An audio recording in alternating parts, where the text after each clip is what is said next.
መጽሐፈ ሳሙኤል ቀዳማዊ ምዕራፍ 31 ፍልስጥኤማውያንም ከእስራኤል ጋር ተዋጉ። የእስራኤልም ሰዎች ከፍልስጥኤማውያን ፊት ሸሹ፣ ተወግተውም በጊልቦዓ ተራራ ላይ ወደቁ። ፍልስጥኤማውያንም ሳኦልንና ልጆቹን በእግር በእግራቸው ተከትለው አባረሩአቸው። ፍልስጥኤማውያንም የሳኦልን ልጆች ዮናታንንና አሚናዳብን ሚልኪሳንም ገደሉ።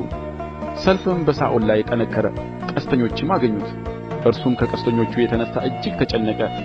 ሳኦልም ጋሻ ጃግሬውን እነዚህ ቈላፋን መጥተው እንዳይወጉኝና እንዳይሳለቁብኝ ሰይፍህን መዝዘህ ውጋኝ አለው። ጋሻ ጃግሬውም ግን እጅግ ፈርቶ ነበርና እንቢ አለ። ሳኦልም ሰይፉን ወስዶ በላዩ ወደቀ። ጋሻ ጃግሬውም ሳኦል እንደ ሞተ ባየ ጊዜ እርሱ ደግሞ በሰይፉ ላይ ወደቀ፣ ከእርሱም ጋር ሞተ።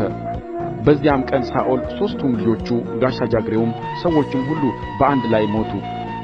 በሸለቆውም ማዶና በዮርዳኖስ ማዶ የነበሩ እስራኤላውያን የእስራኤል ሰዎች እንደ ሸሹ ሳኦልና ልጆቹም እንደ ሞቱ ባዩ ጊዜ ከተሞቹን ለቅቀው ሸሹ።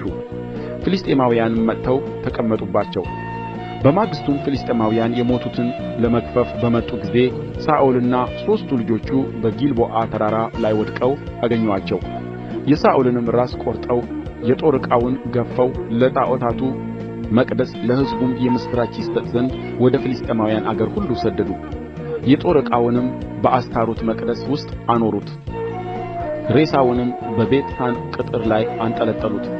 ፍልስጥኤማውያንም በሳኦል ላይ ያደረጉትን የኢያቢስ ገለዓድ ሰዎች በሰሙ ጊዜ ጀግኖች ሰዎች ሁሉ ተነሥተው ሌሊቱን ሁሉ ሄዱ።